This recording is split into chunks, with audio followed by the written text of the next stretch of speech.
For June the 29th, 2018, we talk about the WHO's recent report on video game addiction, FAR, Lone Sale, and we ask you what your most useless game skill is. As a programming note, we will not have an episode next week because of the July 4th holiday. Welcome to Level 247.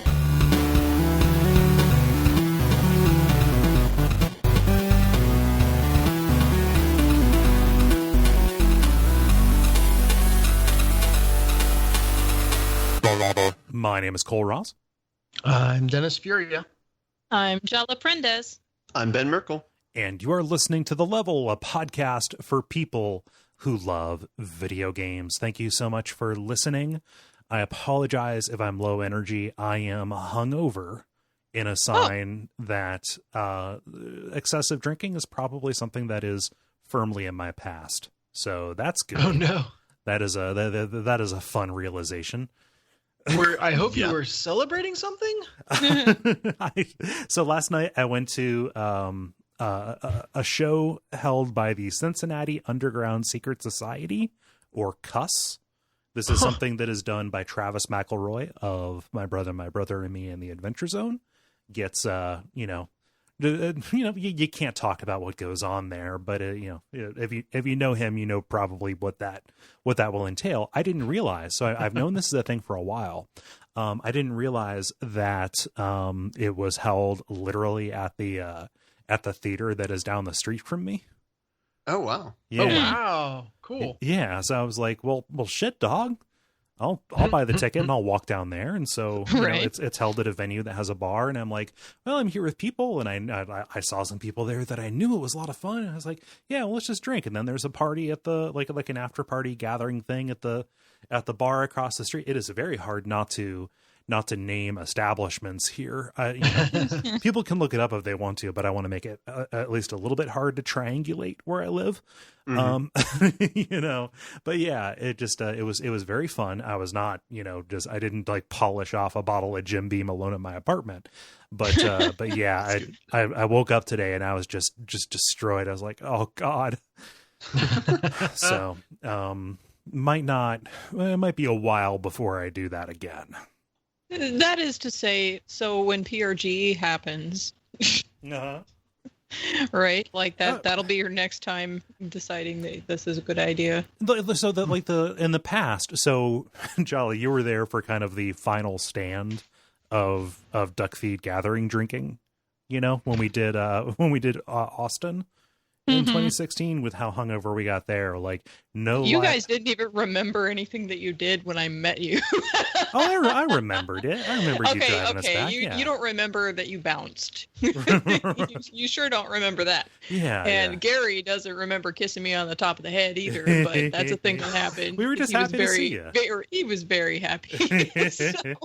Yeah. No, but like at no meeting since, nothing like that, have we really gone overboard with it. Okay, so I don't imagine a PRG will... the last What's that? I've seen you. I'm the last one of the last few to see you all smashed out. Gotcha. Right, unless it happens again. But I'm just there are no promises, but it is something where it's like, oh, like it sucks to just straight up lose a day to this. Drink. I was thinking about how we could make it happen again, and I was like, I actually would be curious to see Cole's reaction if I tried to ice him today versus when we did it to him in college. Like, yeah. There's a level of maturity. I'm trying to decide if it would be like, depending on how close you are to your last hangover, I think would determine the reaction. But yes, I'd be like, oh, man. Okay, well, how about what I would say is, haha, that's funny. I remember when this was a craze, and then I would go grab some cups and say, we're splitting this. So that's good. That is the appropriate reaction. Yeah. So we can relive the days of yore, but fuck, taking that to the neck. Like we did back then, yeah. So what you remember of the event? It was nice. Gotcha. Yeah. Oh, I remember everything. Like okay, I was not. It's afterwards that things got hazy. Huh? Yeah. Well, no, none of it got hazy. I remember talking to all the people and stuff. It was just like, That's what's that? Gotcha. Not that severe. Gotcha. Right. It was it is a proportion to hydration as well. So you can have like 2 beers and wind up hungover as fuck if you don't hydrate properly. And that's a little bit of the thing. I wasn't really man, talking about drinking is boring. I guess all of that is to say that is my banter. Meanwhile, I was like, you were doing so good with the water, Kole. Yep. So. Yeah, no, but that was fun. If people are in the area, like the next one isn't until September, so it's a little bit of a bummer. It's neat. It's a really cool show to go see. Nice. So that's my banter. I have related banter, I guess. Okay. Ooh. Which was this was my and Jen's latest weekend for going out huge as well. Okay. So there's a wine tasting place within walking distance of us that is under new management.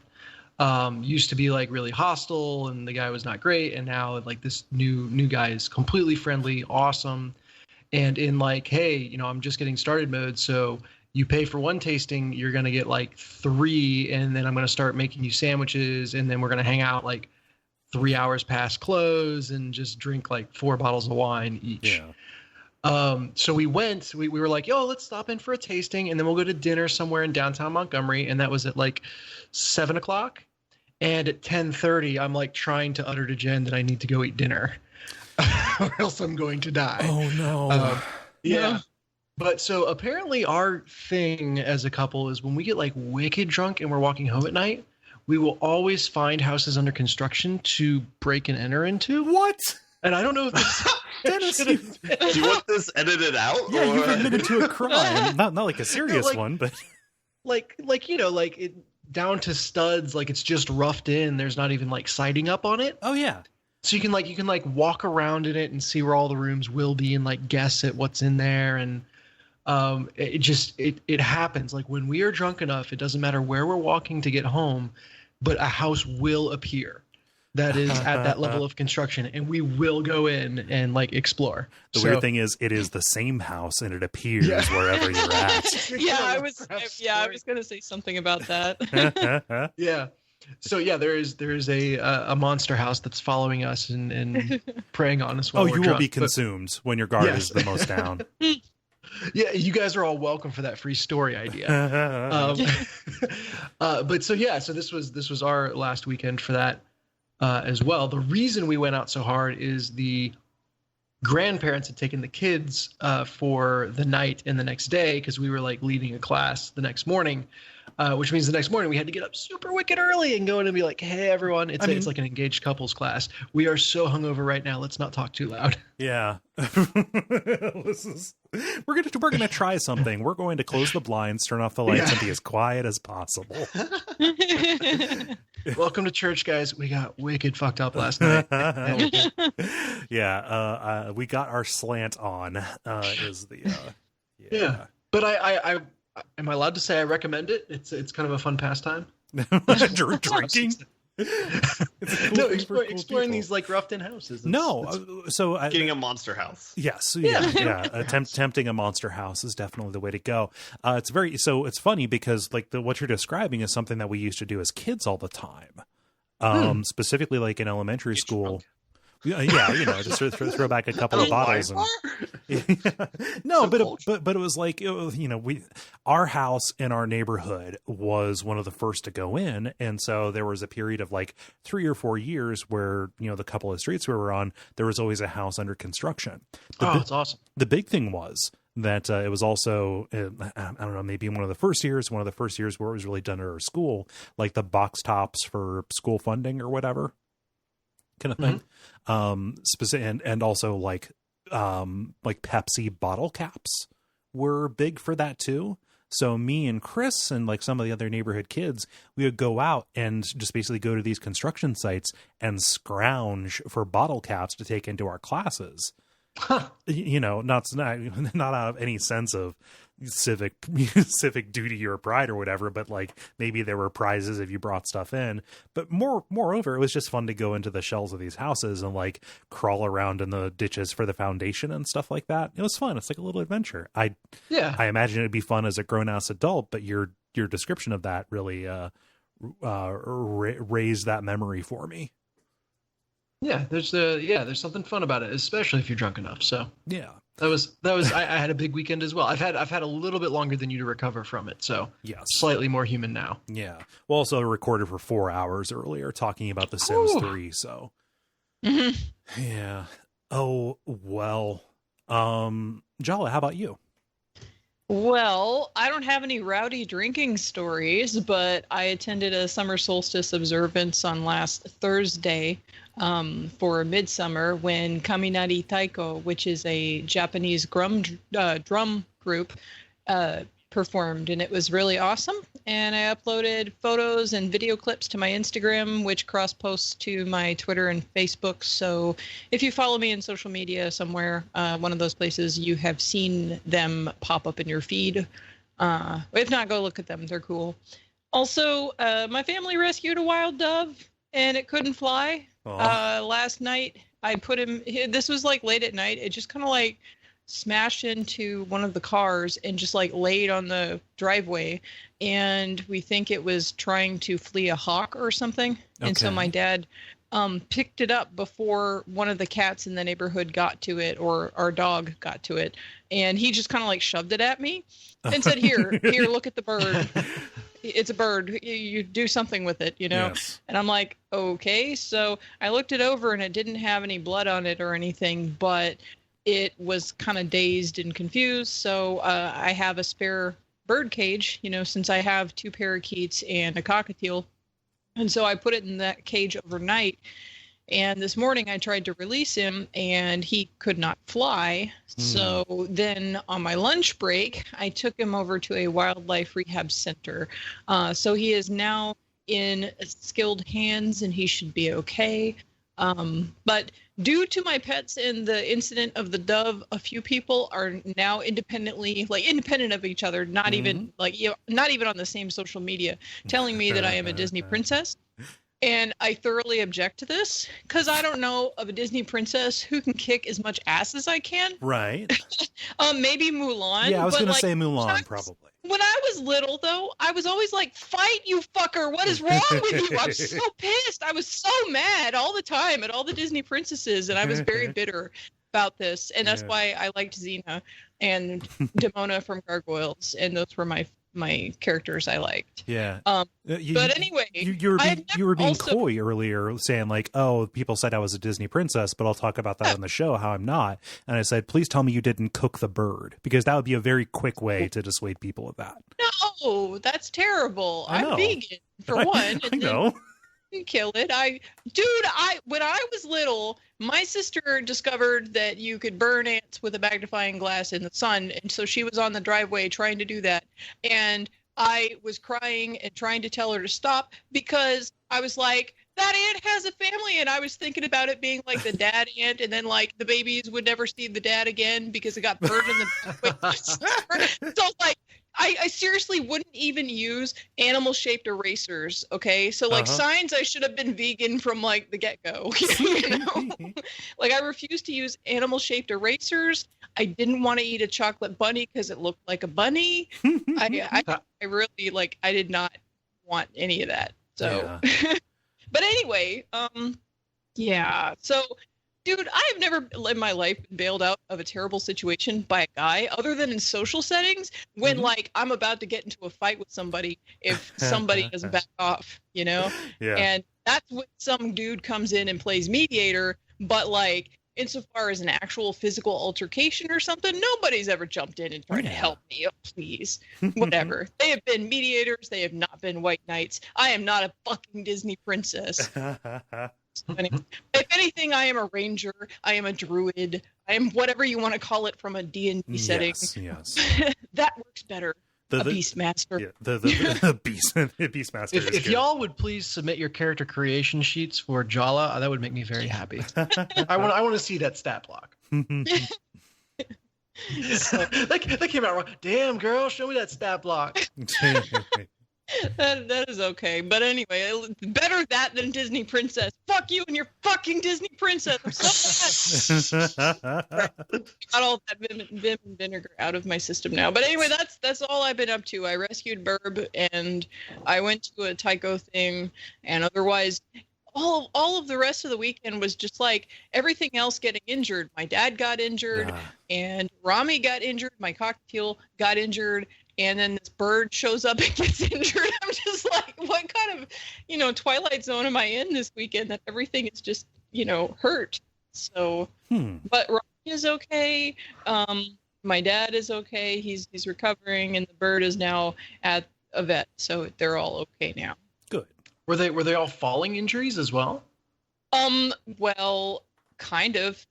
Rami caught his toenail on something and then yanked it away, and then just kind of like, started falling and yanked his toenail away and ripped his toenail. Like if you were to cut your nail down to the quick and it starts bleeding. His started bleeding, and I was like, oh my God, his toe! But it was actually just the nail that got caught. Right. So we're going to be, filing down all the rest of his nails to make sure after the one toe heals, we will file down the other nails and make sure that he doesn't catch any of them on anything. And then my dad, he just straight up fell. And then the bird smacked into a car and then fell. So yeah, they were all falling. The gravity around your city is kind of going wonky. Gravity just in my house is I don't know. So anomalous. Anyway, yeah. Well, anyway, that it's over now, hopefully. Yes. But yeah, I also posted pictures of the dove, including pictures of me holding said wild dove on my hand. So, like, if you want to see that, it's also in the same place as everything else gets posted. Yeah. Did you name the dove? No. I didn't want to name it. It's not my dove. Okay. He is wild and free. He shall remain nameless. Yes. Cool. And Ben, round us out. I'll go back to drinking must stories. Not be named. I'm sorry. I was a little late on that one, but it's so good. Wait, what? Hiku must not be named. Oh, jeez. I think that's not going to be a title because I think it works better it works better out loud. Yes, it's in the banter zone too. Yes. Well, also Ben really wants to talk about drinking. Yeah, take us back. I had friends come in town to visit for a bachelorette party, but I got to hang out with them the night before the bachelorette got in town. Mm-hmm. And so we went downtown and we went to a place that I hadn't been before called the Russian House. And it's like all it is vodkas. It's like there's no beer. It's like all infused vodkas. And so you just pick a flavor of something and there's like a vodka that's been infused with it and you can try it. So like there's like pickle juice if you want to go crazy, or like cinnamon, or like chocolate, or whatever. So it was really interesting. And it was fun. The pickle juice vodka for all of the pregnant women with cravings. There's yeah. Well, there's also at Sonic, which is a burger place down here. I don't know if it's everywhere. Anyway, they now have a pickle juice slushy. Mm-hmm. Man, I don't know. It looks I vile. don't like pickles, generally speaking, so I don't care. Yeah. No, that sounds fucking vile is what it sounds like. Yeah, there's a lot of people swearing that it's good, but I will never, ever, ever have it. So yeah, they're lying. I think they just want to impress you. Right? Yeah, well, it sounds like we've had an eventful past week or so. So we've got the usual kind of show for you, the brief, the multiplayer, and the grind. And why don't we get started with The Brief, where we talk about things that are happening in the world of games around us. Jala, what is the story that you brought for us? Well, the World Health Organization now says that gaming addiction, and they specify video gaming, so like this isn't talking about gambling, that's a different thing.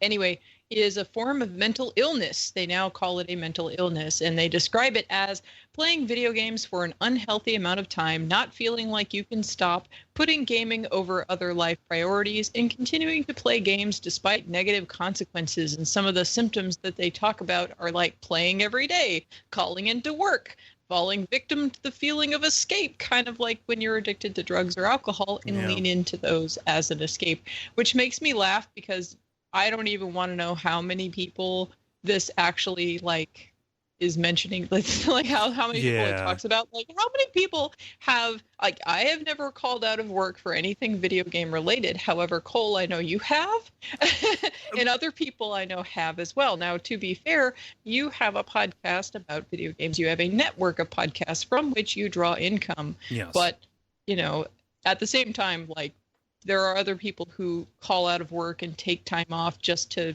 do the gaming thing, and who do play every day and things like that. And now you apparently now have a mental illness according to the WHO. So it's one of those things, right? Like, if you believe a pamphlet that, let's say, the Church of Latter-day Saints hands out, you probably will inevitably determine that you are an alcoholic based on the criteria they set out, right? Yeah.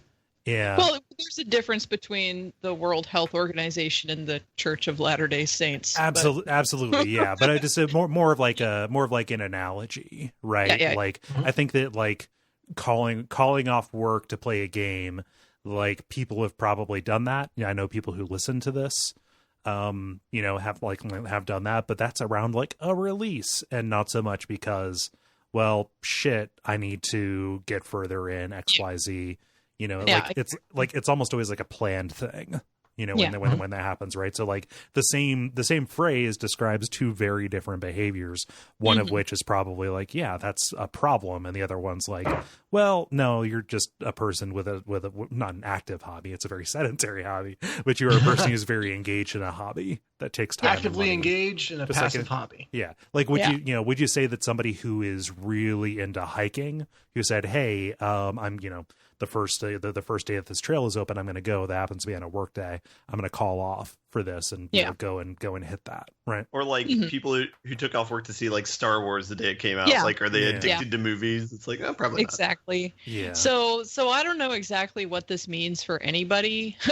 I don't know, like, if it qualifies according to the WHO as a mental illness, I wonder if that means they're going to start prescribing medications for it because big pharma, or what. Yeah. Like, I'm curious to see what happens as a result of them classifying it as a mental illness. Yeah. Like, does anything happen, or is it just like a interesting fact? Like, I don't know. I think how much. Yep.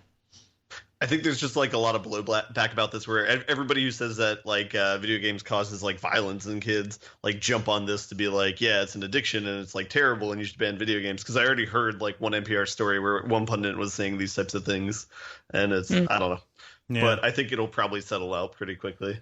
Yeah, I think like the WHO, when it makes a declaration like this or a finding, it requires an awful lot of like sub agencies at like the national or local level to actually act on this.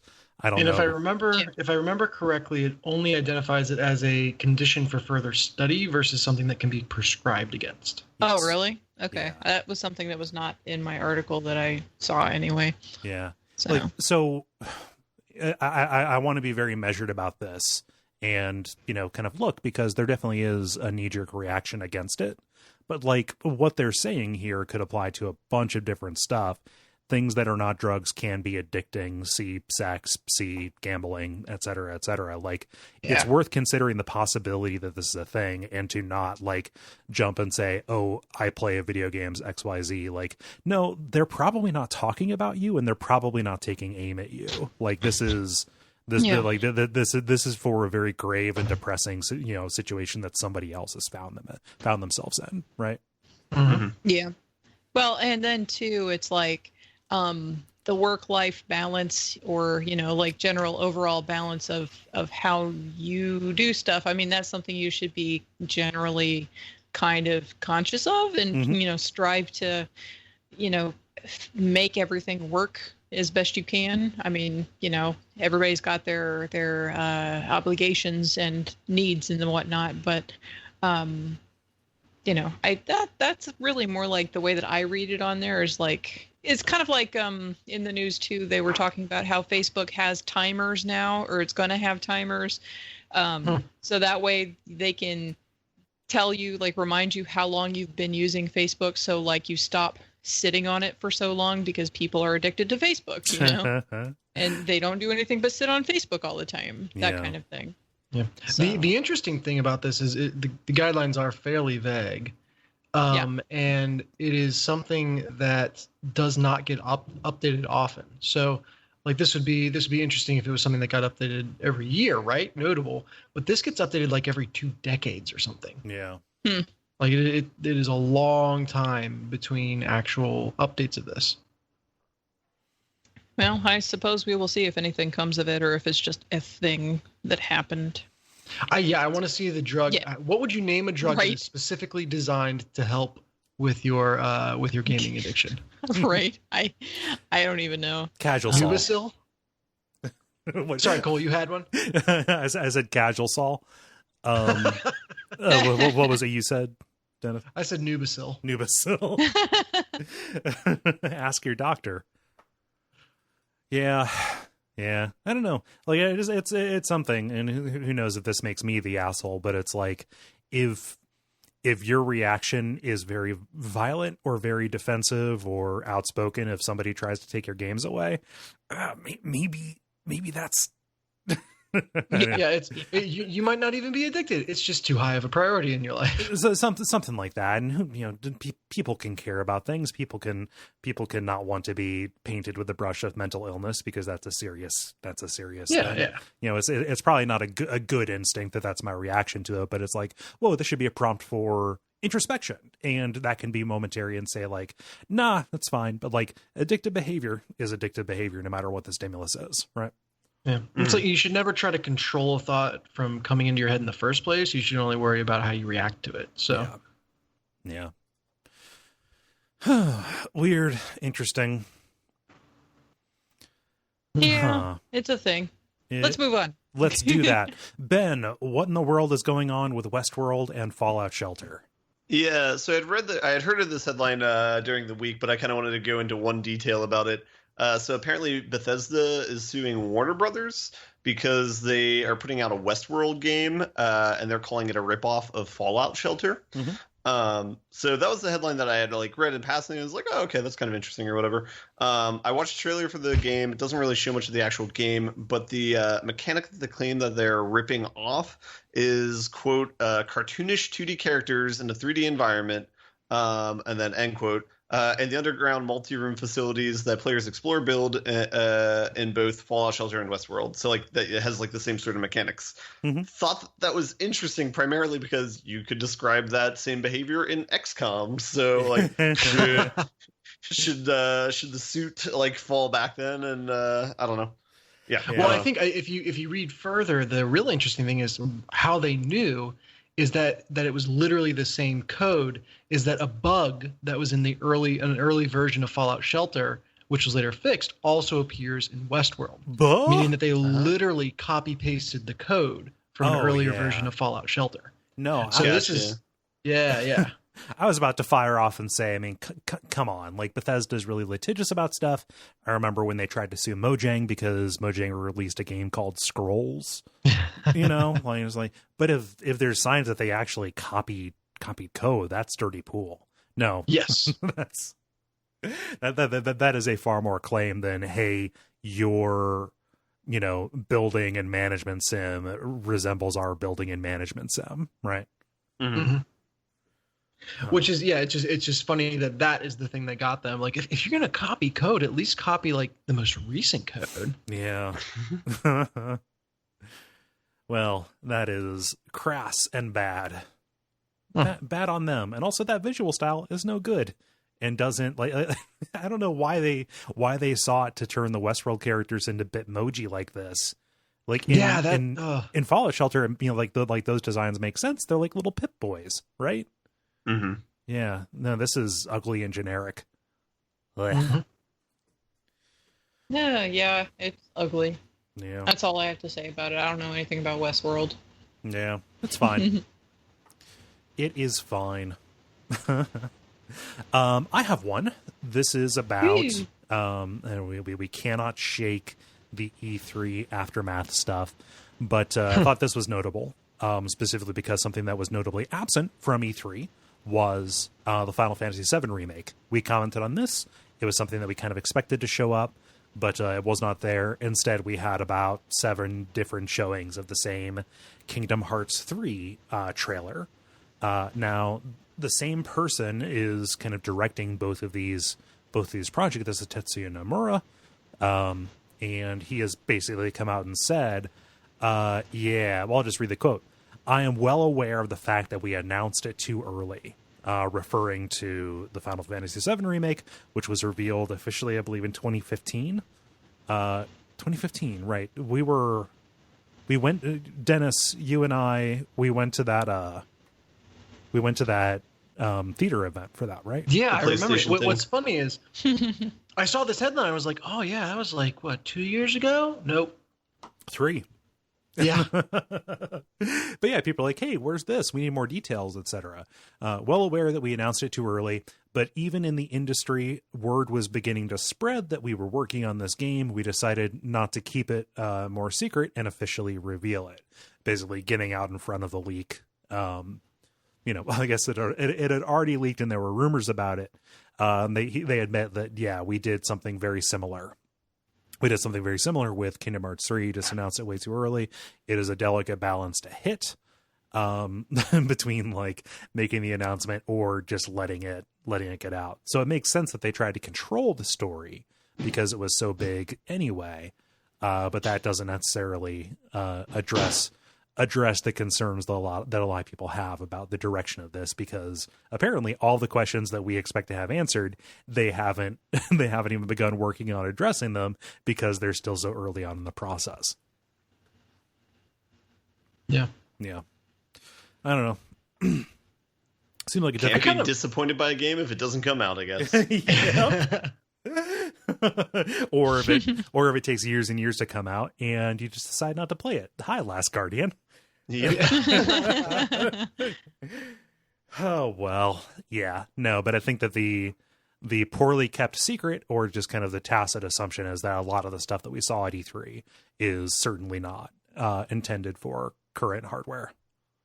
Like the things were not necessarily announced for being on whatever the next generation is, if there even is one, as opposed to the half measures that are coming. But PlayStation 5 is the next generation. Right. Stuff like that. But like, no, like just like nothing that has been announced, and none of this big stuff that's far out is necessarily being designed for machines that are already in our houses. Yeah. Any reactions to that? No, I'm not surprised. No, it's this is my surprised voice. I don't mind them taking the stance like we'd rather have us tell you about it than a random leak. Like I can understand that, especially if it's something that you worked hard on and you're proud of. Maybe like get more comfortable if you're going to share it at that point. Be like, hey, this is super wicked early. Yeah. I don't know what combination of phrases could convince people that it's not about to come out next week. Yeah. Right. Or will somehow set the expectations correctly for when it might be available. But yeah, certainly louder than they did when they showed it. Well, something that I think worked against them was the fact that they showed it in 2015, 2 years before the game's 20th anniversary. Like in a sane world, when they were far enough along to be showing something that was of the quality that they showed, people would naturally assume that they would see something as like an anniversary celebration, right? Regardless of how rational that is. Yeah, I think if you're in that situation, you just let people make rumors or whatever and just don't respond to them. Yeah. Because it'll go away pretty quickly instead of there being a bunch of hype. Exactly. Oh my gosh, what is happening? Sorry. The internet's a fucking nightmare. I don't know if anybody heard that. I don't know if anybody. Are you talking about my next story? No. The internet's a fucking nightmare because like, I'm opening up these tabs so I can read the stuff that we're talking about and reference it or whatever. And then let's just autoplay. Okay, let's not just autoplay audio from an on screen advertisement, right when you open it. No, let's wait for about 10-15 minutes, like while you're scrolling, to play it in the middle of a podcast that you're doing, because we don't live in a goddamn society. Sorry, I didn't mean to go off. Let me tell you why the internet is great, Cole. Okay. Let's say you've just always had this thing since you were a kid. Like you heard the song Santa Baby and you're like, I get that. Like the Santa baby is all about me. I need a sugar daddy, by which I mean a candy cane daddy. I know exactly what chimney they're singing about. Yeah. And let's say you've never really had a place to express that, but you've always really kind of loved The Sims. It's a great game. We just did like this week is when episode 200 of Watch Out for Fireballs about The Sims 3 comes out. It's a good game. I hate Santa Baby. Continue. Oh no, it's a terrible song. Yes. But for the purpose of the fiction, it has informed lots of things about my life. Continue. Yeah. Yeah, well, The Sims 4 is now granting your wish. Since early Sims games, it's been possible to make whoopee, which they call woohoo, in the game. I love that you chose another euphemism. Yes, woohoo, which is a synonym for whoopee. Which is a synonym for knocking. For knocking boots. I was about to say for making babies, but even that's a little bit too crass. Continue. Yeah, there's a really funny story in my past about agreeing that I had done the full Monty and then realized I had no idea what that meant. But anyway, so they have they've had that in the game for a while, but what has not been in the game is the ability to do it with Santa Claus. Yeah, and I know that's exactly where your minds all went, right? To biggity boink old Saint Nick. Yes. And so with The Sims' latest expansion, which is The Sims 4 Seasons, which why did Seasons come out around now? Like what happened that brought Midsummer? That famous Midsummer holiday. Well, I mean, the like Sims 3 had a Seasons expansion. Like this actually looks pretty neat. Like the Sims the Seasons expansion for Sim 3 adds like weather. Add seasons and stuff like that, and then like it's a cosmetic difference aside from the festivals and stuff and the different holidays that it gives you, but it's notable. Like it's good. Like the Sims 4 is about in the period of its life cycle where that makes sense. Okay, very cool. It doesn't make sense that you can straight up get knocked up by old Saint Nick. Oh, it gets even better. So yeah, not only can you hook up with Santa, but he can impregnate you, and you can have Santa's child, who will have a special bonus, a trait, about them being the child of Santa Claus, that apparently just gives a slight bonus to satisfaction. I'm not familiar with the systems in the game. Right. You can also romance Santa Claus, convince him to join your family, marry him, and have kids with him. But get this, those children will not get the bonus. It has to be done out of wedlock. It has to be a mailman baby. Okay. I think the bonus is going to be that he's self-parenting because he knows when he's been naughty or nice. Yeah. What did Santa leave in your stocking? Exactly. Hung with care. Oh, boy.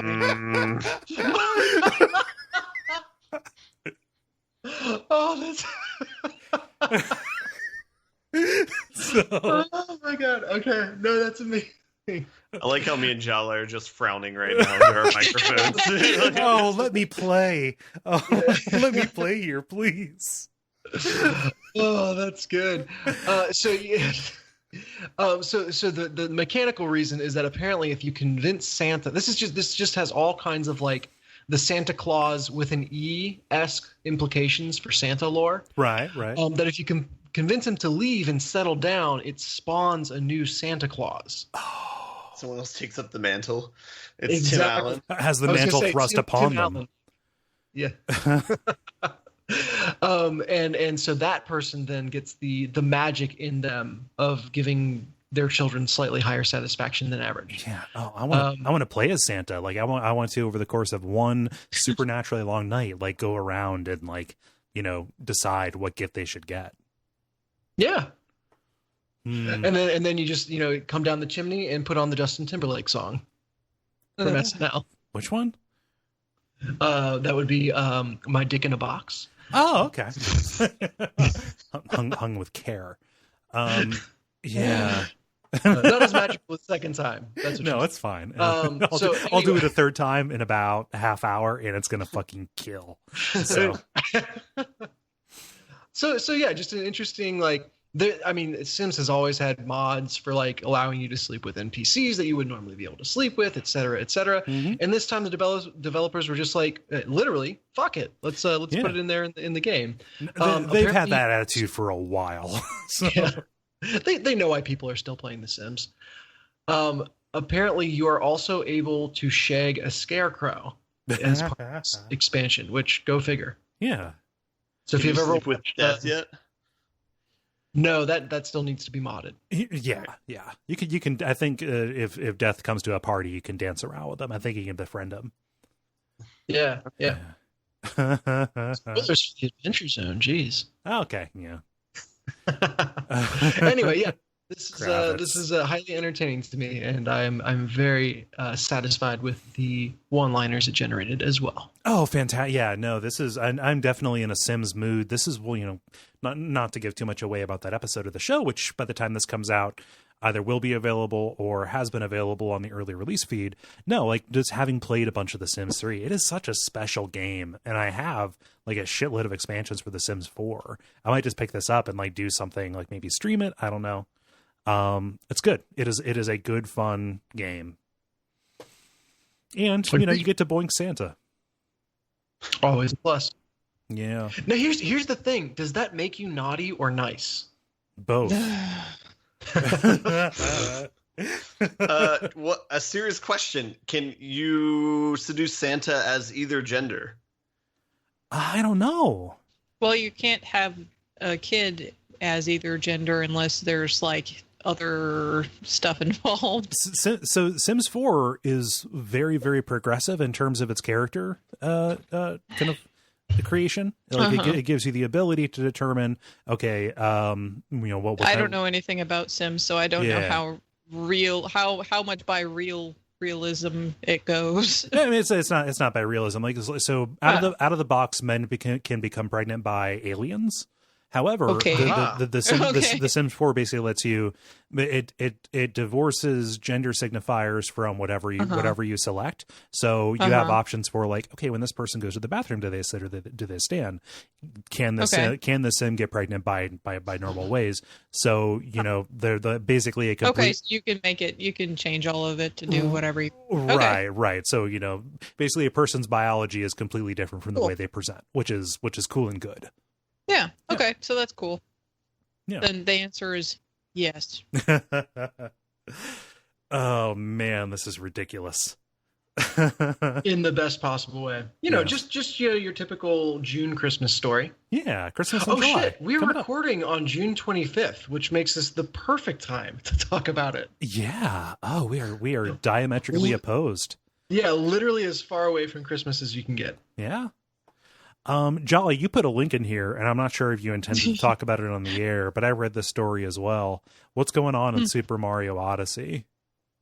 There's porn in it now. Thanks to people. So there is a hack in Super Mario Odyssey that lets people upload their custom avatars to their profiles, and of course that means that people are uploading porn images for their profile pictures. And then in the game, Luigi's Balloon World mode is like something that was released as a free update earlier in this year. And basically you hunt down balloons that other players have hidden, but inside the balloon is a picture of the avatar who hid them. So that means inside the game, there's all these like porn avatars in Luigi's Balloon World now, because somebody hacked the game. So because why not? So it just kind of was in the spirit of Christmas. Oh yes. So I really want to learn more about how you celebrate Christmas now. Well, okay, you're talking about bonking Santa. Yule log. Oh God. Multiplayer. Now it is time for the multiplayer, where we ask you a question and then you answer it. What is the question, Dennis, that you asked the nice people? Yeah, so as of this recording, Summer Games Done Quick is going on. And that is like the showcase for otherwise completely useless video game related skills, right? Like people have spent countless hours perfecting one small technique that's relevant in one place and really is completely a bad idea unless you're trying to beat the game as fast as possible. Right. Which led me to wonder, like, when have you ever spent the time to develop a difficult video game skill or talent that really doesn't actually have any relevance to the main game? Yeah. What is the screen? So I know it's Overwatch. What was the screenshot you decided to highlight for this? So this is I'll just lead with mine this time since it's relevant. This is a screenshot of on certain maps you start inside of like a ship, like a helicopter hovercraft kind of deal. And there's a basketball hoop on one side and there's a basketball sitting on the table on the other side. And if you melee the basketball, it'll launch it into the air. And if you are like frame perfect and a little bit lucky, you can get it into the hoop and there will be this like explosion of confetti and I Cole's favorite thing. Yeah. Yeah. So it's a little celebration. It's incredibly hard to do, and it is like only a little time waster before the actual match begins. Yeah. So I like every single match that it's available. I am like sitting and positioning myself, and I know I'm going to have a bad team if someone fucks with my attempt. They need to read you. They need to read your intention. Yeah.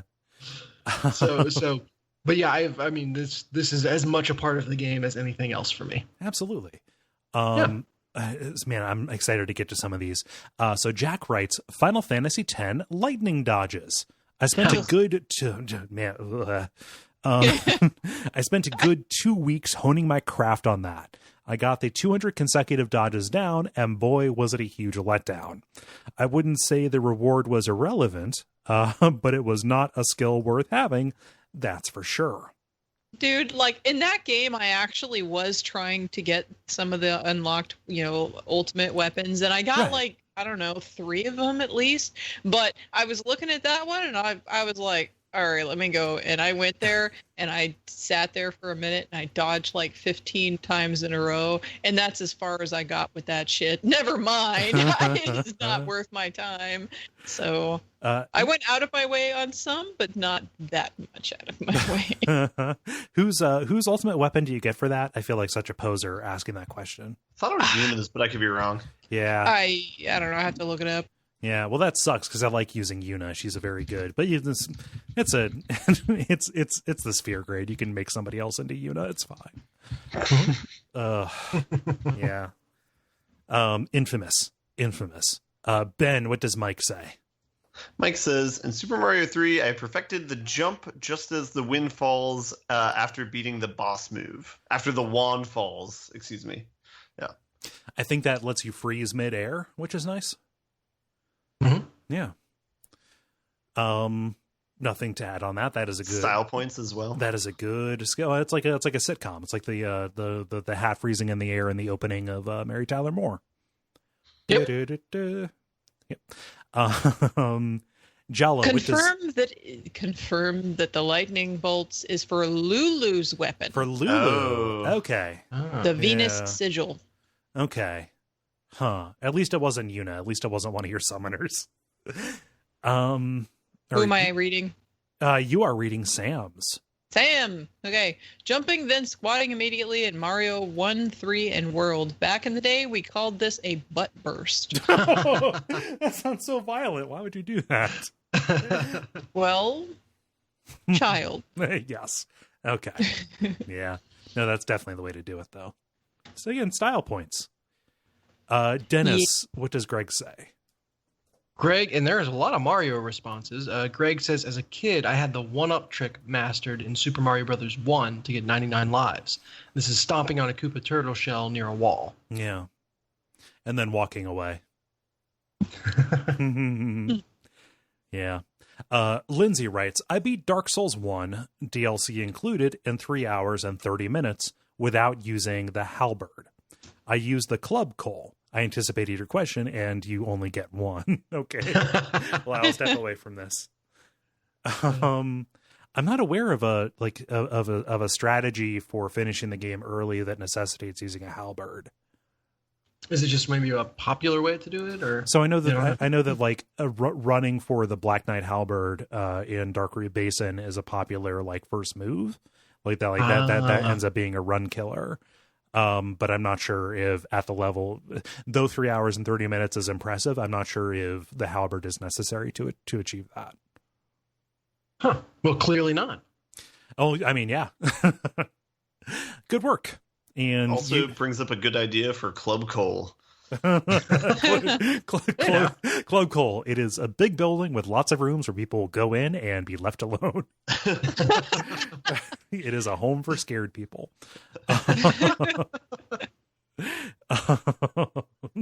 Let's see here. Ben, what does Chris say? Chris says, after watching many Super Mario Bros. 3 speedruns, I've learned a big part of it, aside from being an insane memorizing machine, is keeping the P speed maxed out, including doing a jump out of a pipe to keep it going. I've learned how to do that. That's about it, however, and it's gotten me nowhere. But it's fun to mess around with. I wish that keeping the P meter maxed was not didn't necessarily cause the change to the music and the soundtrack. Because when that is full, you hear. Yeah, it drives me nuts. Oh, sure. Yeah. It's hard. I like that music and I like the sound design of Mario games. It's kind of like in Mega Man 4, keeping your Buster charged all the time just ruins the music. Yeah. Yep. Keeping the P speed max is also very important for potty training. Cannot let them get distracted and dribble off. No. You need to just finish the job. You were on a dad joke roll today, Dennis. In the oeuvre, yeah. It's in the groove, bro.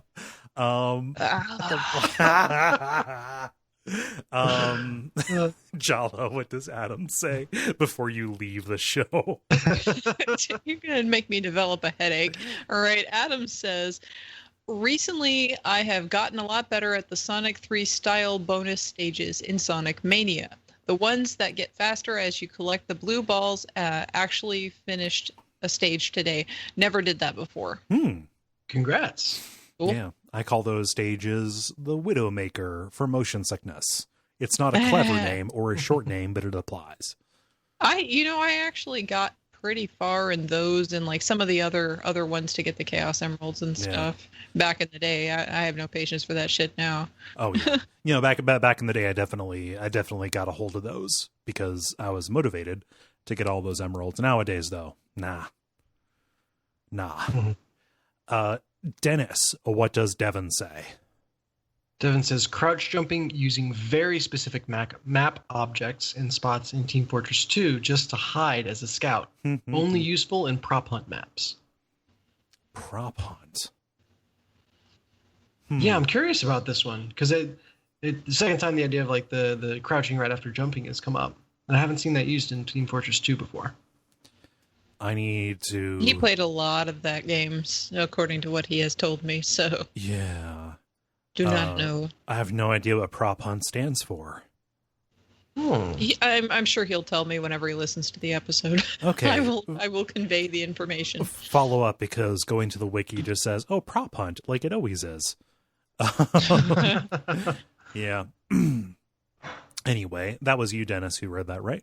Correct. So this will be me reading Rob's, saying, in my first playthrough of Breath of the Wild, I willingly went into hard mode and took on Thunderblight Ganon first with only 5 hearts. I probably spent 8+ hours across 2 days trying to beat it because I'm stubborn. I got very good at the dodge counters, better than I needed to be for the rest of the game.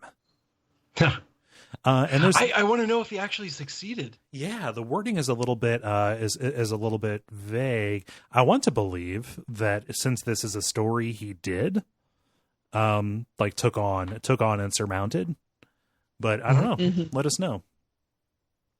Basically, what I'm saying is, when you answer one of these questions, provide every last detail we ever want to know.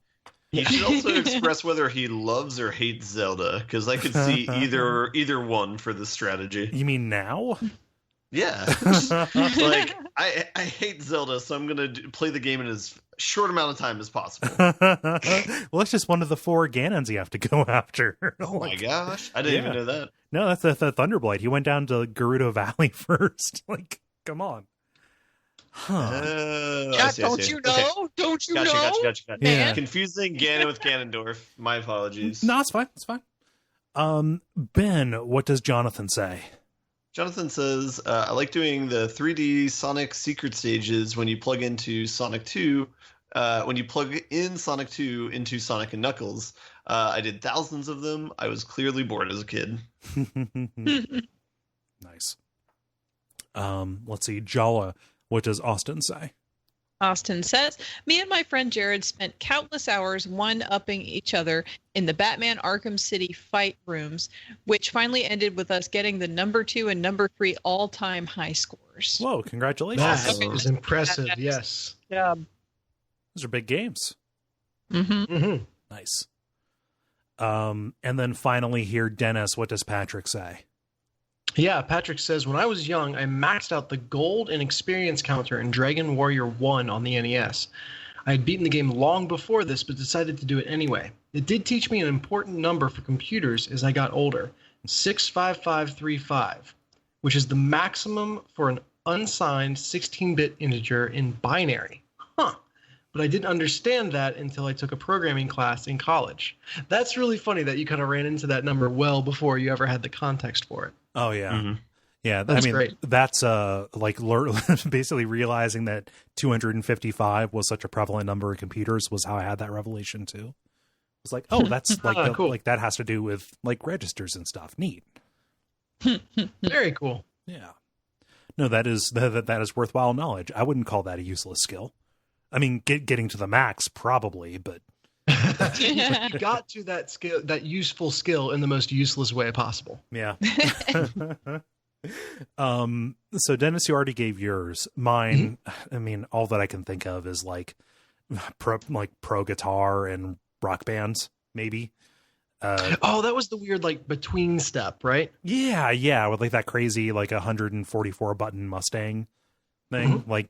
You know, I've moved on to Rocksmith or whatever since then, but like that controller is a fucking nightmare, and I don't know why I spent so much time trying to do that when I had literally a guitar right there.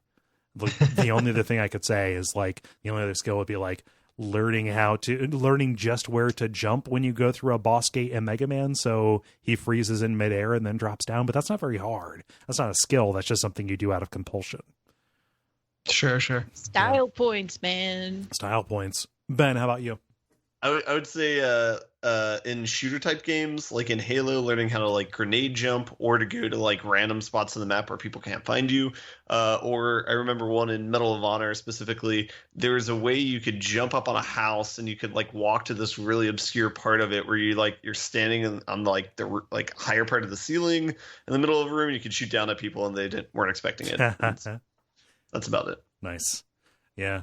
Like this wasn't a useless skill, but like one that was very satisfying to learn was in Team Fortress Classic, learning how to do concussion grenade jumps and rocket jumps, like really, really good ones that would let you span the map. Oh yeah, sure. Yeah. Like that was, I mean, there were trainer maps that you would do when I was doing, when I was in a clan for that. Birds of Prey. Squaw!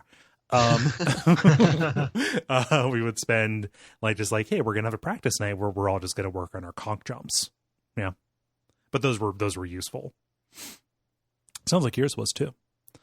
Jala, how about you? No. you put everything to use.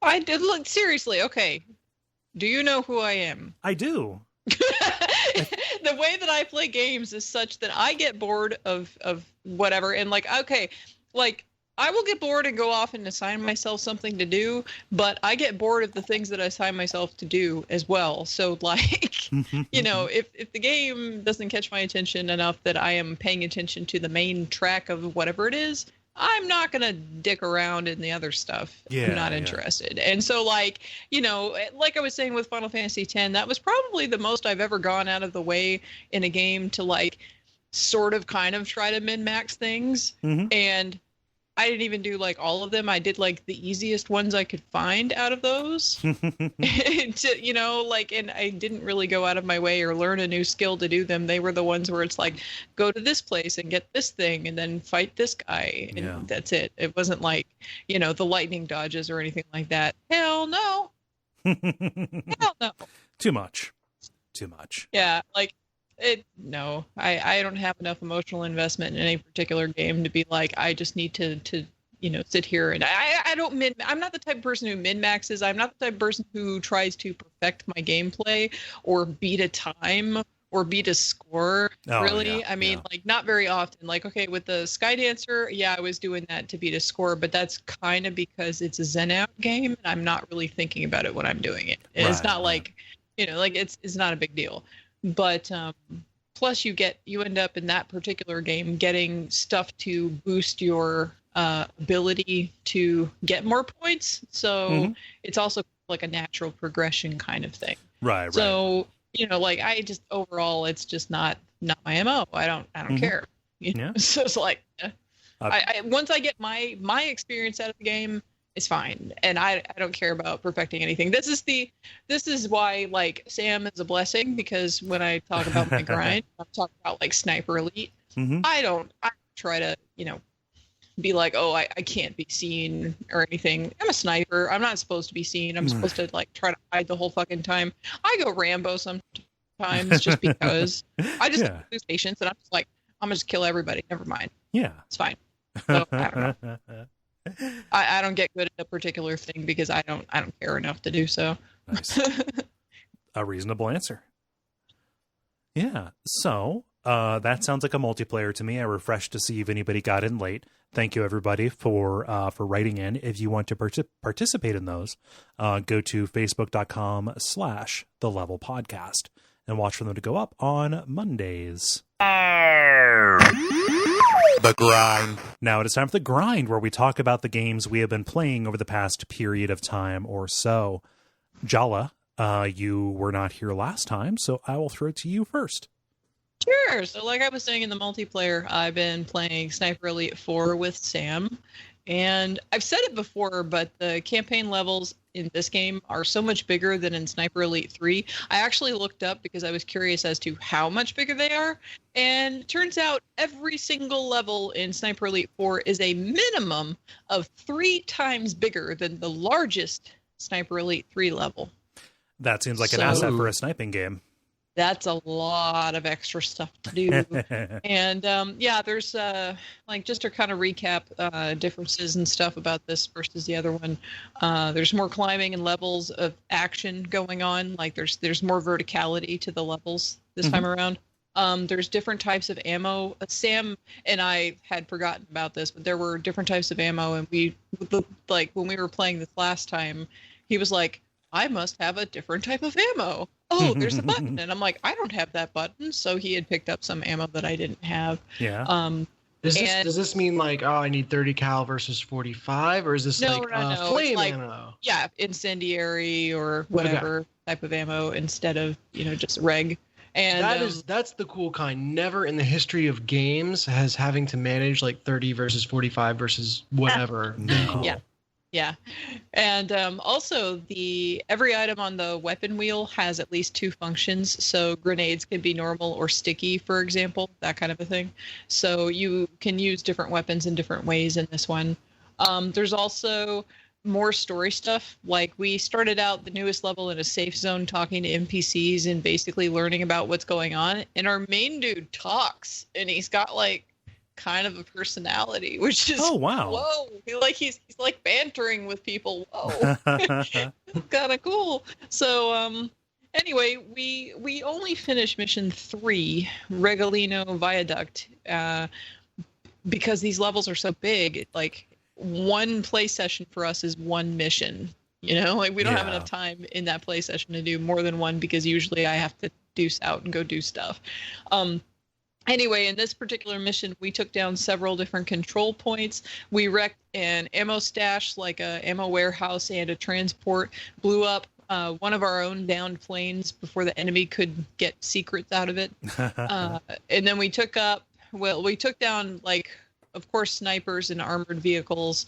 But then we also crossed a minefield and then blew up a bridge and a railgun on the bridge. It was pretty cool. What conflict does this take place during? It is mystery. I don't remember. I said it the last time I talked about this game. You Philistine!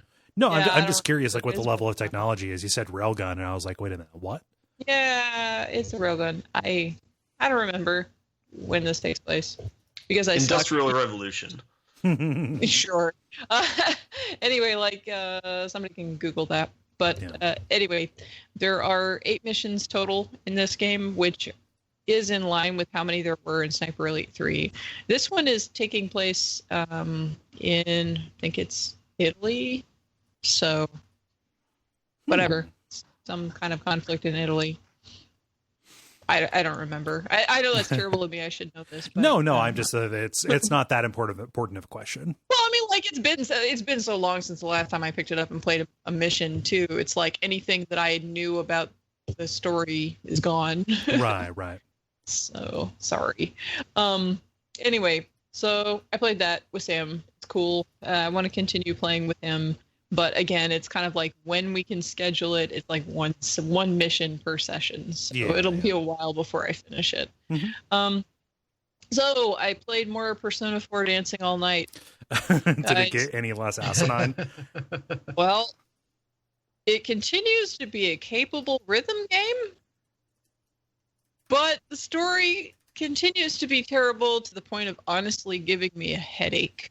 All right. So the question is, will your love of Persona's music outstrip that headache? I was going to say, like, people are like, well, why don't you just not play the story? Well, here's the thing. I don't like rhythm games enough to want to just play the levels without the terrible story. Okay. And I like the voice actors and the characters, but the script they're working with is balls. So, that's the thing. So it's kind of like, is my goodwill towards the characters and the voice actors and the music. And see, the thing is that I'm not, okay, this is a controversial opinion. I don't really like the remixes of the songs that are in this game. And they're okay. The people who have played this game all totally love these remixes, like way into them. And so I'm like the oddball out who's like, nah, I'm good.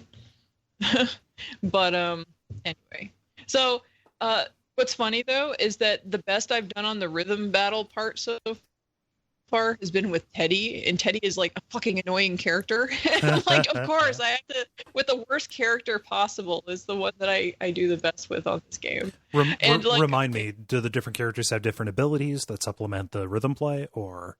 No, they're on the screen dancing around like fools in their own particular foolish fashion. Is this like a little Bishan and Teddy, or is this Teddy in his full-on mask-on suit? Teddy in his Teddy suit wearing an Elvis costume that says Kuma, which means bear, on the front of it. Of course. Because Kuma is his name in Japan. All right. So, yeah. Okay. Sorry to interrupt you, but that was just very important to know. No, there's no discernible difference in anything when one character or another is on the screen. There isn't a actual difference other than the voices that are calling out in the middle of the song, right? And the way that they move on the screen. So one thing that I just don't get, and I wonder if Mai can possibly answer this because I know you guys won't be able to. The main humor of this game supposedly comes from the manager of the idol group that disappeared, describing how the idols that disappeared need to dance at the Love Meets Bonds festival in these narratives that are stupid and nobody understands it, and it's not funny. Like, you need to do that part like a man who's trying to show his love for his woman by running across a street, and she looks at him in horror and remembers her lost lover who died, and then a truck comes and almost hits him but stops, and he says, I won't die. And then that's what she says to describe how this person is supposed to dance, and then the character doesn't know what she's talking about, and then that's supposed to be like badoom ching, and I'm like, flat. Like, I don't see how this is funny at all. So I don't know if it's one of those lost in translation type things, or if it's just terrible story writing in Japanese also. I don't know. What it sounds like is they were trying to kind of tap into that Katamari Damacy King of All Cosmos kind of inanity in the dialogue without recognizing that the thing that made the King of All Cosmos work was that he was abusive to his son. Yeah. Yeah. So, well, anyway, so I don't know what's up with that, but anyway, I'm still playing it. Mm-hmm. I'll get to the end of it. Like, I don't know that I'm going to be dwelling on after I finish it. But like at this point, it's kind of like when I was playing Persona 4 Golden, and it was like, guys, I'm exhausted. I'm 80 hours in. Guys, I'm exhausted. I'm 90 hours in. Guys, when is the game ending, guys? Like, and I finally got to the end of it. This game is not going to be that long, so I can hang in there, you know. But yeah, like I don't know. Somehow I managed to finish that one, and I don't want to just set this one down. It's not like so terrible that I can't play it or anything like that. It's just the story is mind-bogglingly stupid. And then what Secret Agent Man told me is that they're the best is yet to come. What? There's gonna be there is a character later called the Dance Master, and he told me when you meet the Dance Master, oh yes. I mean, I'm like, oh, all right, guys, we're ready for it. Like, I don't know if I should be ready to flip a table or just to have my brain melt out of my ear. No, you should be ready for anything. When John told you this, did he? But by the best, did he mean the worst? Yes. Okay. All right. I just wanted to make that absolutely clear. Oh, no, because this game, the story is the pits. There is no good in the story. So. There is no light to be found. Yeah, there's no light at the end of this tunnel. It is all terrible. So God damn. Well, anyway, story-wise. So yeah, all right.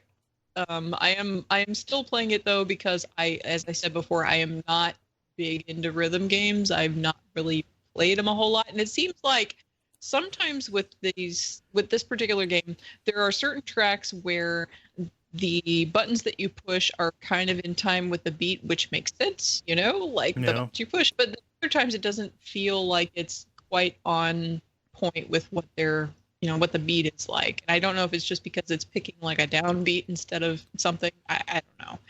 But some of it seems to work for me and some of it does not click.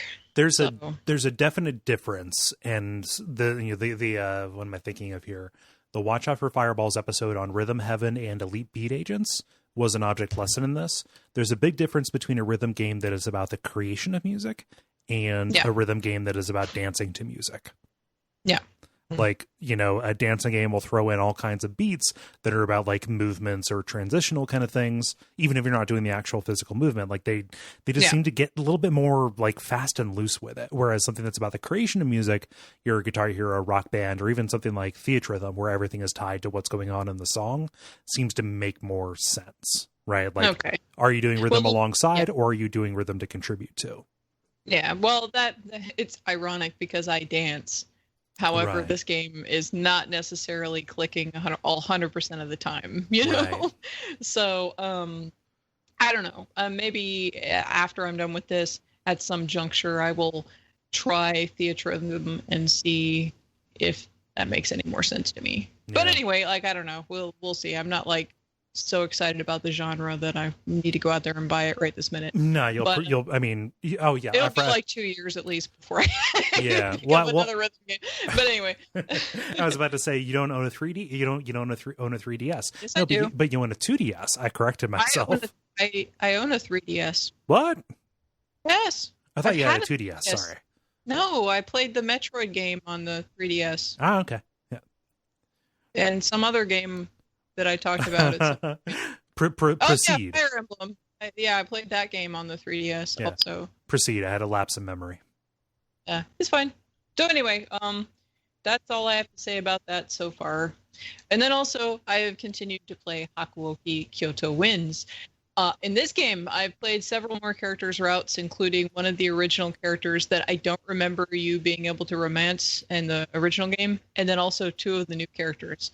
And both of the two new characters whose stories I played, Soma and Iba, have notably like way more romance in their storylines. There's still tons of blood and death and terrible bad events and plot twists and all that stuff that makes this game such a big drama. Like I was telling Mai about some of the story and she's like, whoa, that's a lot of stuff. That sounds like a really good drama. I'm like, it is a very, very good story.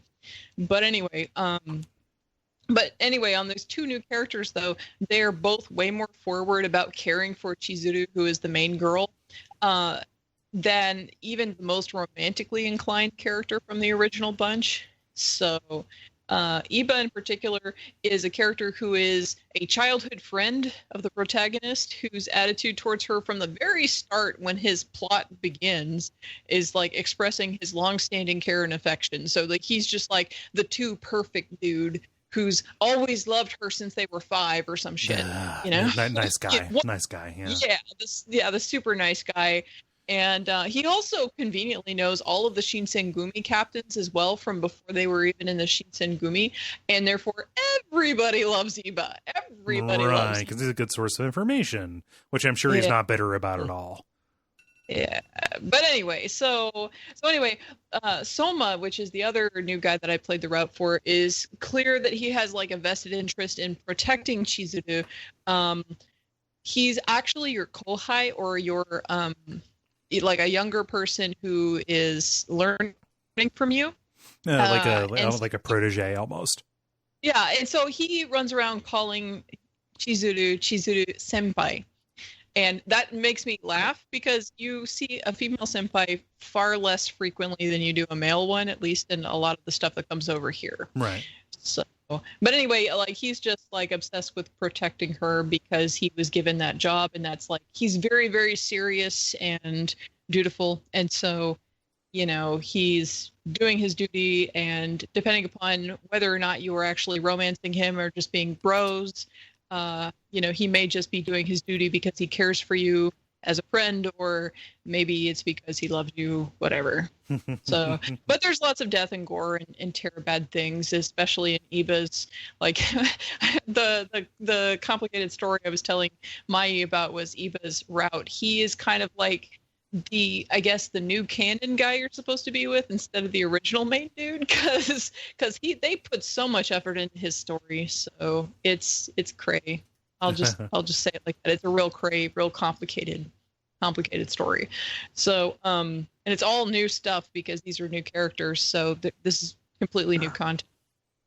The next route that I'm going to be taking will be the other original cast member that you couldn't romance previously, and then I'll follow the story of the last new guy, and then I'll wrap it up with finishing up all the other characters that were in the original that I don't care about. God, this game is the definition of sprawl.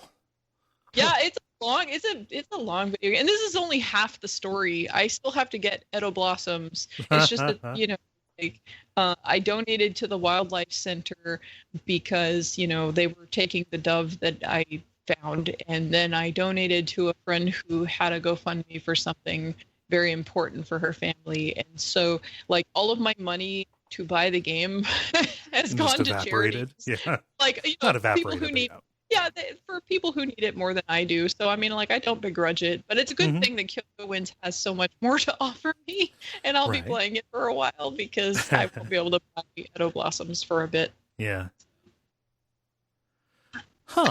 But anyway, that is what I've been doing, and I know I've said it before, but I think that about the only person who might actually go and play Hakuoki. Okay, Tama has played some of Hakuoki. I think Briar and their wife, Casey, may be playing it soonish. But other than those people, I do not think anybody else is going to try it out because it's got the romance aspects in it somewhere. Yeah. And, like, your main character is a female protagonist. And, like, that is very upsetting to me because it's a good story. It's such a good story. Absolutely. And, you know, for me, like your description makes it sound very interesting. Like I like the idea of... I would just love to tell you the story, but I can't because it would ruin it. But I love... But I haven't even finished like Corpse Party Book of Shadows, and I would want to move on to finish up Blood Drive too. What's that? I finished Blood Drive too, but those stupid ghosts chasing after me, and I was just like scarred by your White Day experience. Yeah, someday. Anytime now, a whistle is going to come out somewhere. Stupid chant. I'm literally just now getting those episodes up on YouTube because okay. I just say it's ridiculous. I've got it written down here. Just a little report here because everybody's interested in the editing details.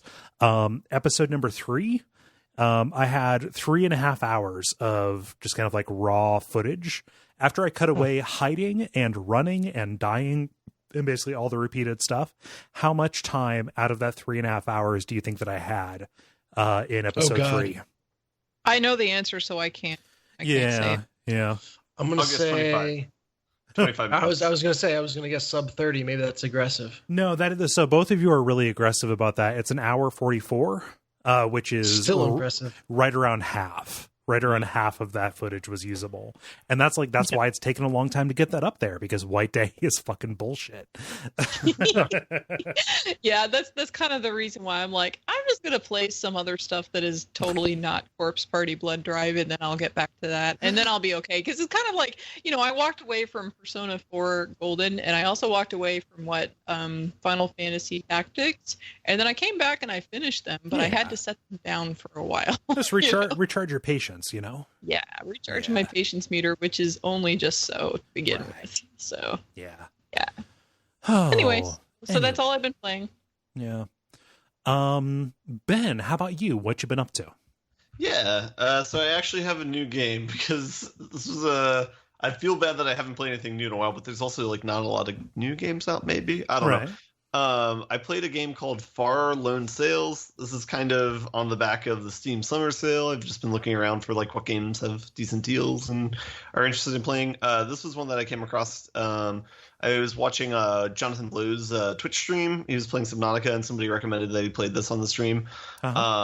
It's a weird go right video game, very similar to Inside in the premise of it.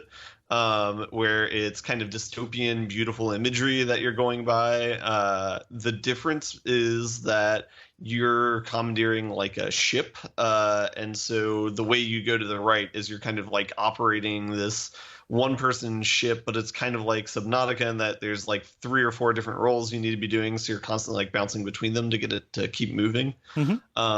And one of the roles is finding detritus and refuse around and throwing it into the fuel bin to keep gas going on your ship. Yeah, doing a Snowpiercer kind of thing.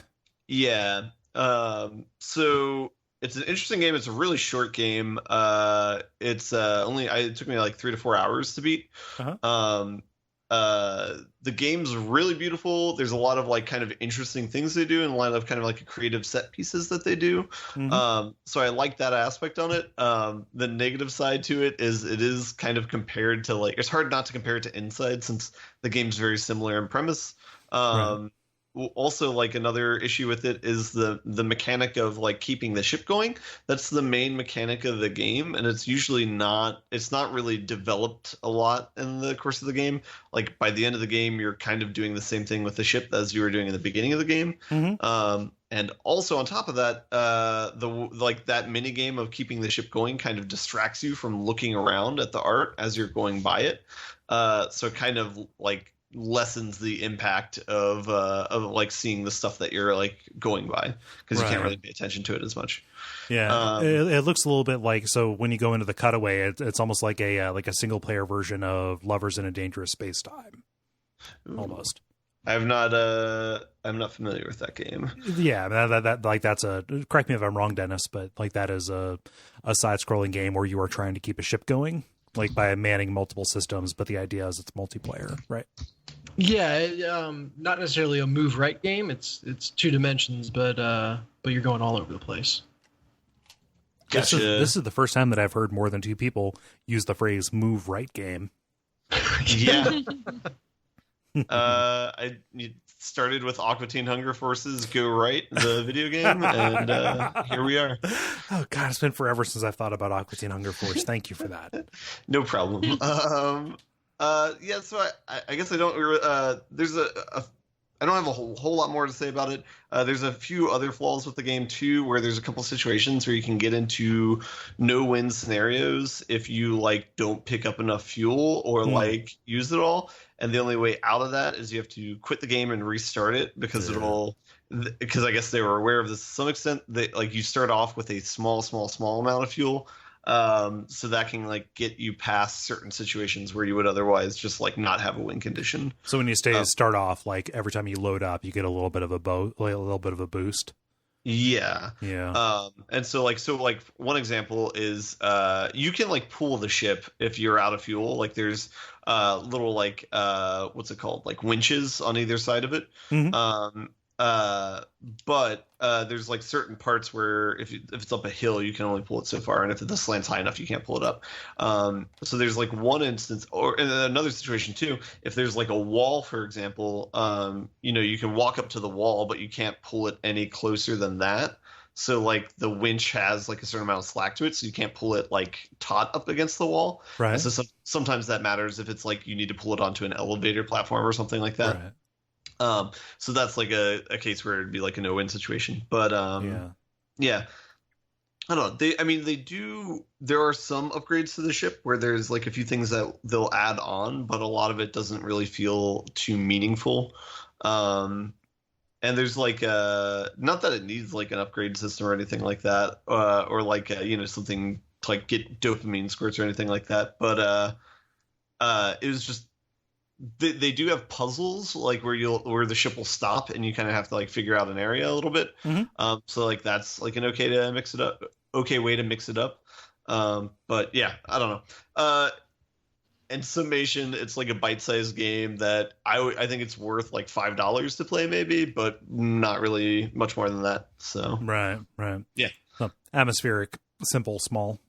Yeah, and really good art style. So if you're into that, then that could be fun. But, yeah. Yep. Outside of that, I've played a little bit of a Divinity Original Sin 2. It was the co-op one that I'm doing with one of my friends. So I haven't gotten past where I'm at in my single player in the co-op game I'm playing. So not really much to be said about that. It does make me want to go and play on a harder difficulty because since I played the starting area of that game like 3 or 4 times, I feel like I landed on a really good combat system. Oh yeah. Yeah, it's the Lone Wolf Summoner. If you play with 2 people who are summoners, and you can rush your summon being like giant, like it gets like really overpowered at like level 10. But they have a mechanic called Lone Wolf where if you're only with 2 people instead of 4 people, since you have up to 4 people in your party, right, your stats go twice as fast. So you can like rush that early on, and like combat's like not really too difficult in the single player game that I'm playing. Nice. So I don't know. But yeah, that's still a pretty good game. It reminds me a lot of Knights of the Old Republic. And then as one small last thing, I've also been playing Knights of the Old Republic 2 for fun, just because I don't know of many current games to play right now, or there's not a lot of games out right now that I'm interested in. So that's been fun to go back to. That game still holds up in terms of writing. So are you doing something different in your playthrough that you've done before, or are you just going straight back and doing the same play for nostalgia? I mean, I'm trying to maximize like skill points. But I think that's probably how I would have played it whenever I played it for the first time. Where it's just like trying to max out all the skills of the person, just so you can basically see all the corners of like the dialogue trees. Of course. And then taking that secondary to like any sort of combat perks or whatever, so you can just kind of dredge through that. Nice. But yeah. Mm-hmm.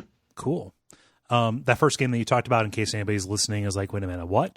We didn't say it more than once. That is FAR Lone Sales. FAR : Lone Sales. Mm-hmm. Yeah. Neat. Dennis, how about you? Yeah, no new games to talk about, but some additional thoughts on games that I've been cranking on for a bit. So first off is Realm Royale.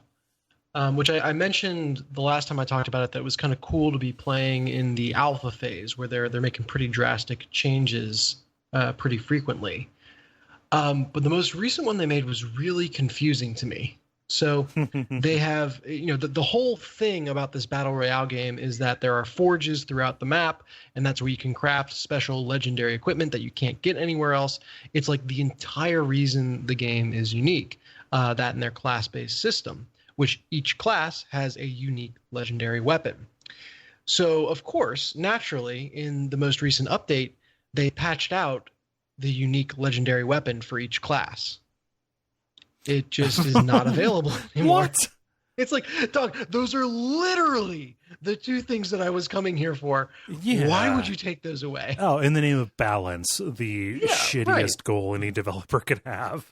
Continue. Well, Yeah, insanity. And the closest I can figure is like at the, towards the end game, you can pretty reliably guess that every single person you come up against has the legendary class weapon, right? Uh-huh. And they changed it so that now legendary versions of weapons can show up in the, in the general world as you're opening chests. And I guess they want it to be like, oh, hey, so once every 50 games, you'll find a legendary weapon. And then once every, whatever that is, 600 games, because there's all these different weapon types, that legendary weapon will be your class weapon, which just, I've just never seen someone so completely misunderstand why their game is fun. Yeah. Do you think it's going to turn into for the low price of 99 cents, you could get the legendary weapon from the get-go? Or yeah, right. Right. I don't know how they're going to monetize on this. I have to imagine it's cosmetics. The other thing that changed is like your home screen, which normally shows like your mount, which is a horse, and your chicken form on it, is now showing a dragon and a little dragonling as the mount and the chicken. So that's not available in the game yet, but I'm sure it's coming. Yeah. And I have to imagine like a part of the monetization for this would be changing your mount, changing your chicken form. Yeah. But and you just know some oily guy was like, nah, to make this a 10x investment, we need to XYZ. Fuck that. Yeah. Yeah. So that's disappointing. And combine that with the fact that I'm at the arc in the game where my beginner's luck is starting to wear off. Okay. I'm in a slump, and it's just there's a ton of potential there, but it's pissing me off right now. So yeah, that's Realm Royale. I've placed second while Ben was watching. I've placed third, and then I've come into the top 10 several different times. Like that's awesome. Yeah, usually not so bad. Yeah. But man, I'm all for experimenting. I just want it to be fixed quick. Like, okay, fine. Like, what would happen if, and you got everyone shouting at you, put it back in now, you're in alpha, all will be forgiven. But if they like stick to their guns, or like Ben, if you said, if suddenly it shows back up as a paid option, I will be out. Yeah. Nah, that's gross. That's no good. Yeah. So that's Realm Royale. The other game that I've been playing more of, and this time it's very good changes, is Riggs, which is the PSVR multiplayer game. It's mech combat. It is team based. With you mean team based, not teen based? Yeah. Yes. Okay. Sorry. I really just wanted to make sure we knew. It's actually a surprisingly low number of teens that are playing, because the kind of new thing on this front is I've found like the community for this game. And it was hiding. Like it was nowhere. It was hard to get to. I had to Google online, find a Reddit post that pointed me to a Discord page, which pointed me to another Discord, which pointed me to a friend who pointed me to a PlayStation community, who pointed me to another PlayStation community, who I interacted with a person on that, who added me to a chat string on PlayStation. It's not even a group. Jesus Christ. So you had to walk down like a Get Smart hallway of checks to make sure you got into this community. That's where they all are. And it's like a list of like 900 people, but super active. There's always someone posting about playing. And you have to do a little bit of gymnastics in terms of like, all right, let's get a group of 6 people together and then let's all queue at the same time. So we'll all get auto-filled into like division matches. Yeah. So you can actually play ranked games. But the other thing that means is that it feels like a relatively small group that's playing, right? And you oftentimes know or have interacted with the people you're playing with, and it's this feel that I have not gotten since Dorm Room Halo, where it's just like we'll spawn in, it'll be like, oh man, we're getting our lunch eaten right now, and the guy next to me be like, oh yeah, that's Neo Achilles across the way there. He's like the best player in the game right now. Or people are like, known by name. No, it really, really is that way. It's like, oh, we're those 2 Russian dudes. They were awesome. Let's see if we can pair up with them. Or, just like that kind of conversation is going on as you're playing. And there's also a more widely varying skill level. And so it's not just about your ability in the game, but it's about your ability to be like, all right, I'm a number 1 ranked player. You are, 10. and I'm gonna say, all right, like, hey, you go to that top corner, watch for this. I'm gonna go over here, try to flush someone out, and like, there's just kind of this. It's really cool when you can kind of tell within the game, like, all right, this is the guy we need to be picking on, and this is the guy I need to run when I see him on the other side of the map. Yeah. So that's a ton of fun that I'm having with the game right now, and it took some doing to find the community for this. But it's been absolutely lovely. It's been, in those situations where I actually, like I said, played with this guy Neo Achilles, who's apparently a local legend. And he was suggesting after a couple games, he's like, hey, look, why don't we, like, after this game, we'll swap up teams so that, you can, like, rotate through. And essentially it was like kind of, acknowledging, like, all right, we might be a little unbalanced right now, so let's intentionally switch that up, because everyone just wants to have, like, balanced matches and exciting memories and all that stuff. Right. So that has been fantastic. Huh. Awesome. Mm-hmm. Sounds like it. Final game is I'm continuing to play Trackmania. Okay.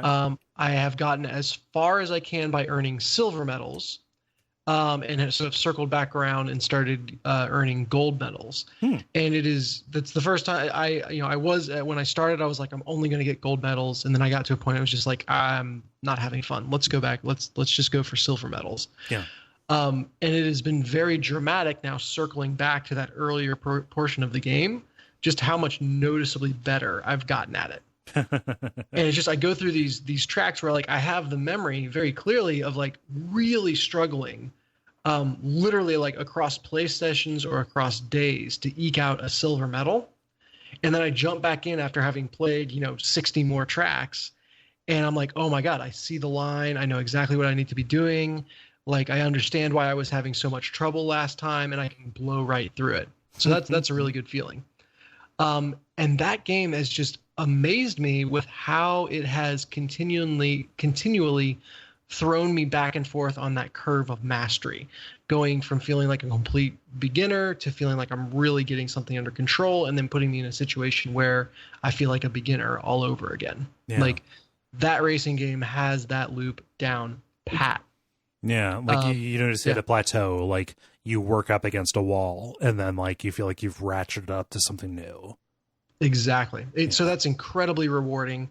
The game also just has a global leaderboard that it shows how far you move up it every single time you get a new best time. And man, if you want me addicted to something, just give me a global leaderboard. Like, that is absolute candy. And I've been enjoying that. Nice. We should clarify for people who are listening to you talk about this game for the first time. Like, this is like a very arcadey, a very arcadey racing game where the individual, like, heats are incredibly short, but you're doing very technical courses and trying to perfect a run, right?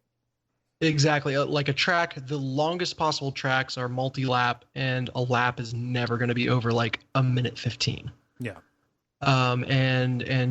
Typically you're in the range of like 30 to 40 seconds, and that does extend later in the game as you get to more difficult tracks, but the average is definitely around 30 seconds. Yeah. So it feels really good. It is arcadey, but it is not Mario Kart arcadey. Right. Like, there is still a ton of, like, technical depth and knowing your lines and all that stuff. It's just like the cars slide around upside down in insane ways that would never work in real life. Yeah. I also experimented with going into online, which has a series of they're either randomly generated or user curated tracks, just in a lobby, and you jump in with everyone else that you're playing with. And I think there's like 60 people going at once, and you start racing, trying to complete the track in the fastest time. And if it's a 30-second track, the game gives you like 3 minutes to just work up to your fastest possible time, and then your final score is whatever your fastest completion of the track was. Mm-hmm. So again, that's a really fun way to kind of do multiplayer in a low pressure environment. If you screw up horribly, it's fine. You've got like 10 more tries before the time is over. So that kind of takes some of my frustration with previous racing games off, where if you're playing online, you just have to be so frame perfect. Because anyone that's there has figured it out. Mm-hmm. This feels a little more lenient. And then it kind of, you're never spending more than 3 minutes on a track. If you don't like it, rate it poorly as the game loads up the next one, and you're off.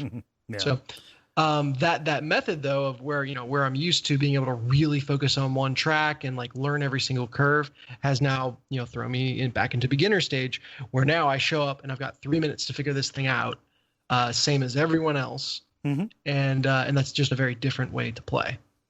So I think I said either last week or the last time we recorded that I'm very surprised to how much I have stuck to this racing game. Typically, it's racing is not super duper my genre, but this is scratching several different itches in a great way. Yeah, that's me. Nice. Trackmania Turbo. Maybe deluxe edition, I forget. Something like that. I will check and let you know, but it is some kind of Trackmania game. Trackmania, PS4. Yes. Yeah. Well, I hate to disappoint everybody, but I really don't have anything to say about games that I've been playing. What's that? You got a sweet stream that you did over the weekend, but I guess that's true. Yeah, no, I like to wait until those are done. Okay. So if people are curious about the cat lady, go and watch those streams. The archive will be up on YouTube probably like next week as people are hearing this. That game comes with a severe content warning because it very much deals with depression and suicide specifically in ways that are far too resonant, actually.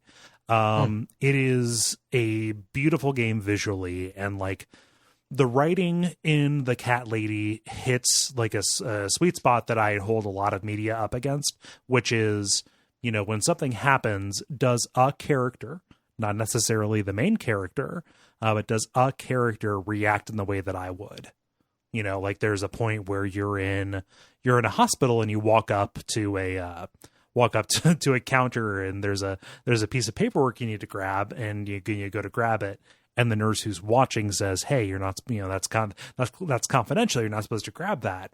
And on the stream, I said, "Well, why is it out in the open?" And the character said, "Well, you shouldn't leave it on the counter like that." I was like, "Okay, yeah, they have taken into account how human beings would react to these situations, so that is good." The Coleception. A little bit, but like everybody has those moments, right, where you say, like at the very base level, you say, "Oh shit," and then a character in a piece of media says, "Oh shit," like, okay, yeah, like that is believable and good. I'm excited to play more of it. I'll talk more about it later on. It is a horror adventure game that has a very beautiful visual style, but yeah, I would definitely say huge caveats because of the heavy subject matter that it deals with. But like, other than that, go ahead. Meanwhile, the little Lisa Frank thing that I posted in our backstage is kind of on point with that. let me pull it up because I didn't see it come through. Let me see here. So other than that, it's been a good experience. Huh? This is great. This is a bunch of colorful dolphins swirling around the center of the image, and it says, "Blissfully succumb to the whirling blackness of eternal oblivion." And it's really like there's a rainbow, there's brightly colored coral. This is totally a Lisa Frank knockoff. Lots of happy clownfish and jellyfish. Yeah. No, like so like dealing with depression and self-harm and things like that. Those are not necessarily things that are off limits for a game, but like it is something that I wish I would have known to like tell people when I was promoting, like, I'm going to play this game. Like if seeing this, if seeing a game where the main character harms himself is the first thing in the game is going to make your day worse, maybe you wait for it later. But I know better now because this game is heavy AF. A little bit in an edgelord way, but not necessarily. Like, it is enough to make me very intrigued about it. It's just in a different mode than something like a Silent Hill. I popped in for a little bit of it, and then I was like, "Oh, okay. I'll play this individually on my own at some later juncture," and then I went away, and that is how that went. It's something. The content and the degree of the content are something you just need to gird yourself for, right? Yeah, but it's well done, at the very least aesthetically, which is about where I'm at right now. Yeah. But other than that, it's been a bunch of assignment play and then things that I generally always play a little bit of, but don't really want to talk about, which is like Rocksmith, you know? Yeah. Rocksmith is fun, though. You don't talk about Rocksmith, you sing about Rocksmith. Not really. I play Rocksmith because that's how I practice guitar. They've had a lot of good stuff come out. They had Dashboard and Modest Mouse come out. Ooh, nice. Which is really good for Paul muting a lead, which is not something you generally do, but Isaac Brock does all the time. So it's neat to play along with that. Yeah. But that is everything. Any questions about either of those, either the Cat Lady or Rocksmith? No. Not for me. Look forward to seeing you stream it. Some more. The Cat Lady or Rocksmith? You do a great job. It's the game. It's a hard game to stream. It's so hard, right? Because I said this on the episode, and I said it a little bit in the Slack for Hexcrank, but it's like, okay, my default mode generally, if not in real life, where I'm just a cantankerous introverted loner, but like at least on the stream and in the show is like I like being genial, right? Like I'm most comfortable laughing about things and being good natured and presenting things in a not like in a positive way, but at least in a magnanimous way, right? Mm-hmm. It is very hard to do that in response to something like the Cat Lady, so you have to modulate. And for me, modulating kind of defaults to like, I'm not going to say anything over this because I don't want to make light of what this game is discussing. Not that it's not worthwhile to discuss, but like it's difficult as a commentator to react to that in a way that does the subject matter service, right? Yeah. So it's a balancing act. It's one that's worth doing, but like it was not one that I was expecting to do that night. So yeah. Cool. Well, how do you all feel about buttoning it up? Jala, I think you have an opinion about buttons. What was that? I said the buttons, but you talked over me. You said, but and that's why I asked you to repeat it. So one more time. Buttons. Okay. Thank you so much, everybody, for listening to this episode number 247 of The Level. We really appreciate it. I want to repeat a call to action that I did last time, which was if you can go to duckfeed.tv/store and buy the Diggity Duck Bundle 2. This whole crew that was here, we did a special episode about Inside, a game that Ben referenced when he was talking about Lone Sales. Sorry. It's all good. Yeah. Lone Sales, by the way, fun word combination there. Lone Sales. Yeah. Go there and check that out. All of the proceeds from that go to 3 very worthy charities. Let me look this up and see how much we have raised from that. So in the meantime, I will say that also that was another thing of charity that I also sent through my money at, and also it is worth $10 to listen to Days of Future Cast to hear Gary call Jeremy Coon. That is very good. They were so miserable. Like I was talking with both of them just about the process of doing that. Just like they had to spend so much time like just watching that thing to get through it because they had no endurance for it, and it so shows. Yeah. So the Diggity Duck Bundle 2 has brought in just a little bit over $1,900 in the less than the week that it's been up. So that is fantastic, especially when Diggity Duck Bundle 1 in its first year brought in $3,500. So let us beat the original total. Yay! Yeah. It's for good causes. Yes. Cool. Well, I think that's everything. You know the usual stuff you can do. Ratings, reviews, Patreon, iTunes, etc., etc. Telling friends. Am I forgetting anything important? I think that gets it. Okay. So I've been Kole Ross. You can find me at Kole Ross on Twitter. I've been Dennis Furia. You can find me at GreenLaser73 on Twitch. I'm Jala Chan in places, but also I have more recently started doing time lapses when I'm doing sketches and stuff on my Neon Sky Studio. Yeah, so Neon Sky Studio. I'm also Neon Skies Studio. The skies are plural. in places as well. You can go look at my art things there. I've been posting old work and sketches, and then also new stuff and time lapses and things like that. So go look at those things also. Yeah. And I've been Ben Merkel at Merkleby on Twitch. Yeah. And stick around for some titles.